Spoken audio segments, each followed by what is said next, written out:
참된 그리스도인은 예배를 생명같이 여깁니다. 오늘 말씀을 따라서 우리가 예배에 대한 두 가지 관점, 예배자의 생각과 행동에 대해서 깊이 묵상해 보도록 하겠습니다. 물론 학개서는 예언서이지만 어떤 학자들은 학개서가 역사서의 성격을 띠고 있다고 생각합니다. 그 이유는 학개서가 신탁을 받은 날짜가 매우 정확하게 기록되어 있기 때문입니다.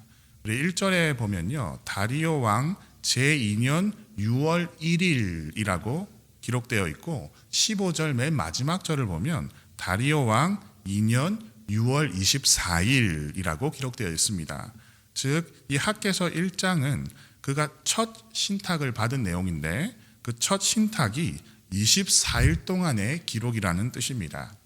다리오 왕 시대의 달력을 우리가 지금 현재 사용을 하고 있지 않기 때문에 우리가 사용하는 주전주후, 즉 예수님을 기준으로 한 달력으로 환산해 보면 이 사건들은 주전 520년 8월 29일부터 9월 21일까지의 그 사이에 일어난 사건이라고 할 수 있겠습니다. 주전 520년이라는 정확한 날짜를 통해서 우리는 당시 유다 백성들이 어떤 상황에 있었는지 또한 역사적으로 또한 살펴볼 수가 있습니다. 유다는 바벨론에 의해서 멸망을 당해서 포로로 잡혀갔었습니다. 우리가 잘 알고 있는 대로요. 그런데 그 포로기 그 와중에 페르시아 왕 고레스가 강대해져서 바벨론을 정복을 하게 되었었습니다. 이는 본문을 기준으로, 지금 이 학개서의 본문을 기준으로 18년 전에 있었던 일입니다.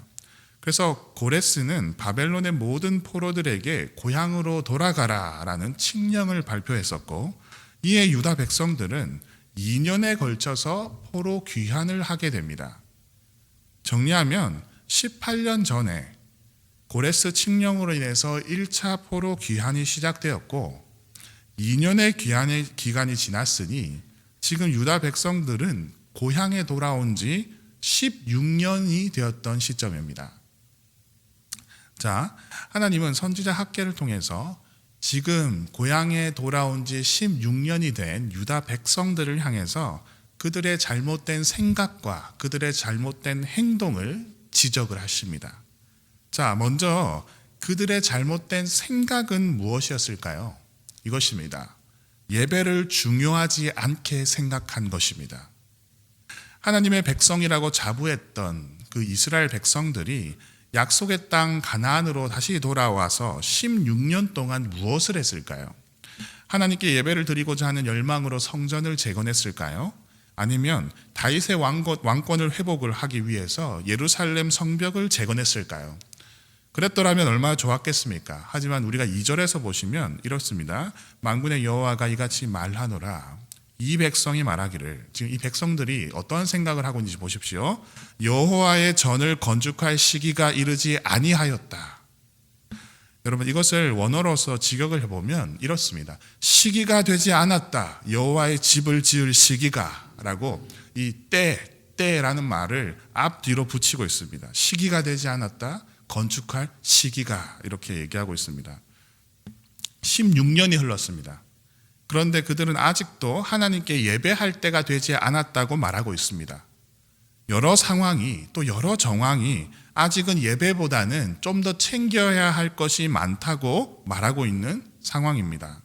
예배를 중요하지 않게 여기는 것이 바로 그들의 잘못된 생각이었습니다.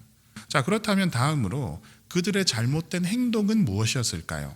바로 자기 자신을 예배하는 행동이, 자기 숭배적 행동이 바로 그들의 잘못된 행동이었습니다.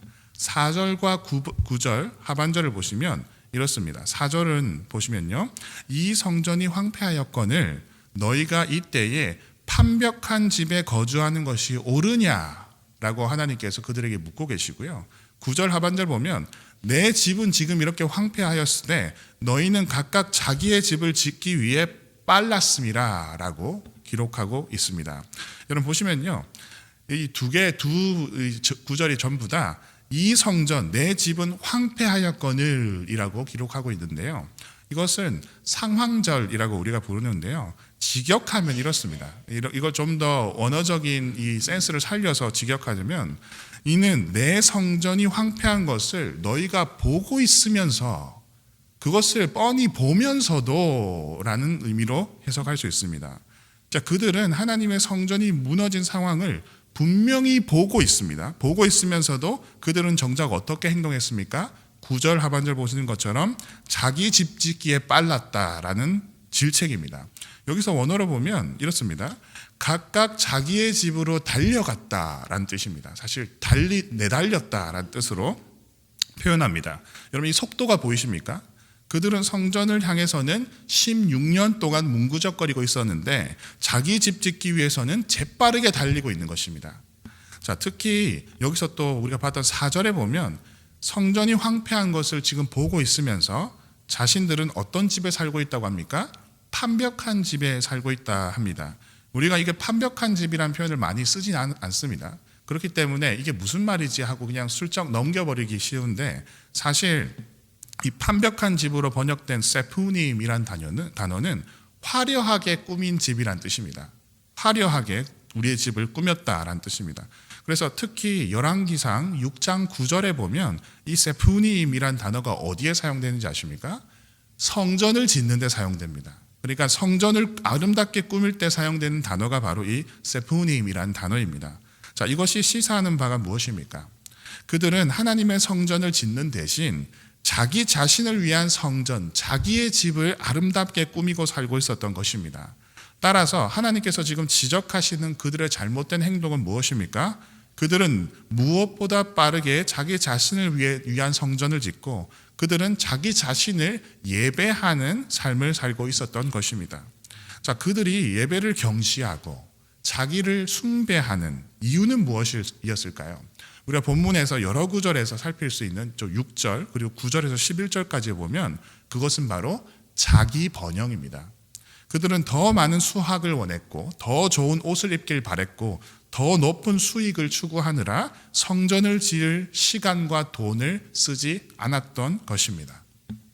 자, 이러한 번영을 위해서 예배를 경시하고 자기를 숭배하는 이것은 비단 학계 시대만의 문제는 아닐 겁니다. 본문은 우리 스스로가 이 문제에 대해서 심각하게 숙고해 볼 것을 권면하고 있습니다. 5절과 7절입니다. 제가 5절을 읽어드리겠습니다. 그러므로 이제 만군의 여호와가 이같이 말하노라. 너희는 너희의 행위를 살필지니라. 자, 7절도 보시면요. 만군의 여호와가 말하노라. 너희는 자기 행위를 살필지니라. 자, 여기서 보시면 너희 행위를 살펴라. 자기 행위를 살펴라. 이렇게 번역이 되었지만 원어로 보면 완벽하게 똑같은 문장입니다. 이는 히브리어 관용구인데요. 시무 레브바켐 알 다르케켐이라고 표현하는 것인데요. 직역하면 너희의 길 위에 너희의 마음을 두어라 라는 뜻입니다. 너희의 길 위에, 너희가 가는 길 위에 너희의 마음을 두어라 라는 뜻입니다. 마음으로 제대로 판단하지 않은 채 길을 가다 보면 길이 어떻게 되죠? 잃어버리게 됩니다. 쉽게 길을 잃게 됩니다. 즉 길을 갈 때는 마음으로 신중하게 생각해 보면서 길을 가라는 뜻입니다. 이것을 예배의 맥락에서 우리가 적용적으로 이야기를 해보자면 자신의 예배 행위를 깊이 살펴보라는 겁니다. 우리가 예배하는 이 길이라고 표현하는 우리가 예배하는 길에 우리가 예배하는 행동에 우리가 진심으로 우리의 마음을 담고 있는지 생각해보고 살펴보라는 의미가 됩니다. 자, 하나님 앞에서 우리는 스스로의 예배를 점검해봐야 됩니다. 내가 예배를 소홀히 하고 자기를 숭배하는 자인지 아니면 하나님의 성전을 건축하고 예배함으로써 하나님을 기쁘시게 하며 하나님께 영광을 돌리고 있는 자인지 깊이 숙고하며 생각해 봐야 할 것입니다. 자, 이것이 우리에게 예수 그리스도가 절실하게 필요한 이유입니다. 죄로 인해서 예배를 경시하고 자기를 숭배했던 우리는 오직 주 예수 그리스도의 은혜를 통해서만 하나님을 기뻐하며 영광 돌리는 예배자로 회복할 수 있기 때문입니다.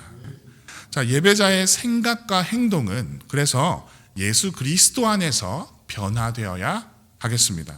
자, 그렇다면 먼저 예배자의 생각의 측면입니다. 예배자는 예수님을 생각합니다. 13절입니다. 자, 13절 하반절을 제가 읽어드리자면 이렇습니다. 여호와가 말하노라. 내가 너와 함께 하노라. 아멘. 자, 여러분 이 문장을 원어로 보면 더 은혜롭습니다. 아니 이트캠 네오 아도나이라고 표현하는데요. 즉 내가 너희와 함께 하겠다. 여호와의 선언이다 라고 소리치십니다. 하나님께서는 자기의 이름을 걸고 내가 너희와 함께 하겠다라고 약속하고 선언하고 선포하고 계십니다.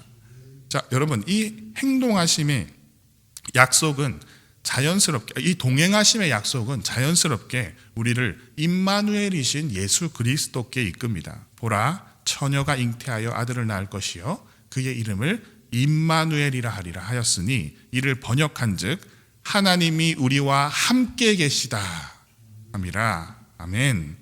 여러분 성전이 무엇입니까? 예배를 통해서 하나님을 만나는 장소입니다.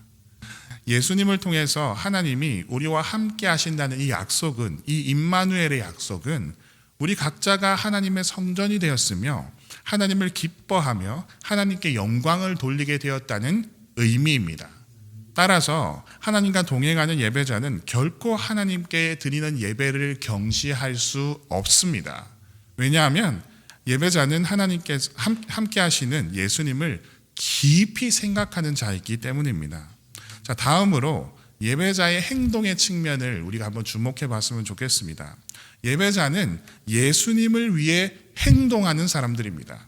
자, 8절입니다. 우리 8절 다 같이 한번 읽어보도록 하겠습니다. 시작. 너희는 산에 올라가서 나무를 가져다가 성전을 건축하라. 그리하면 내가 그것으로 말미암아 기뻐하고 또 영광을 얻으리라. 여호와가 말하였느니라. 아멘. 자, 학개는 그들이 16년 동안의 게으름에서 벗어나서 하나님의 성전을 위해서 즉시 행동할 것을 강력하게 촉구하고 있습니다. 이제 그들은 자기 자신을 숭배하면서 사치스러웠고 판벽한 집을 짓는 데 열중했던 그 행위에서 돌이켜서 이제 무엇을 하라고 얘기하십니까? 산에 올라가라, 나무를 해라 라고 명령하십니다. 자, 이렇게 하나님을 향한 무너진 예배를 회복하는 것은 쉬운 일이 아닙니다. 힘든 일입니다. 이것은 노력과 희생이 필요한 일입니다. 마치 산에 올라가서 나무를 해야 하는 것처럼 고된 일입니다. 장사하는 사람들은 손해를 감수해야 하고 직장에서 교대 근무하는 사람들은 눈치를 봐야 하는 일입니다. 웨스트민스터 예배 모범은 이렇게 우리에게 가르칩니다. 주일은 미리 기억하여 우리의 평상시에 일어나는 세상 일이나 그런 다른 일들을 적절히 옆으로 밀어놓고 주일을 거룩하게 지키는데 방해가 없도록 해야 한다라고 가르칩니다. 우리가 매일 새벽 기도에서 기도하고 금요 찬양 예배에서 찬양하고 주일 예배에서 거룩한 예배를 드리는 이유가 무엇입니까? 어떤 이들은 이러한 모습이 우리가 산에 나무하러 올라가는 것처럼 미련하다고 말할지도 모르겠습니다. 하지만 다른 사람들의 시선이 무슨 의미가 있겠습니까? 이것이 예수님을 위한 행동이며 하나님께서 이를 통해서 기쁨과 영광을 받으신다면 예배자인 우리는 기꺼이 산에 오를 수 있다고 믿습니다. 이렇게 예배자는 그것이 산에 올라 나무를 하는 일처럼 힘들다고 하더라도 예수님을 위해서 행동하는 자들입니다. 사랑하는 여러분, 우리가 그 예배자임을 믿으시길 바랍니다. 오늘 말씀을 따라서 두 가지 권면을 드리고자 합니다. 예배자로서 우리 예수님을 깊이 생각합시다. 다른 하나는 예배자로서 우리 예수님을 위해서 행동합시다. 이 두 가지 결단을 통해서 예배를 경시하고 자신을 숭배하는 죄에서 벗어나 주 예수 그리스도 안에서 참된 예배자로서 생각하고 행동이 변화되시기를 축복합니다. 함께 기도하겠습니다.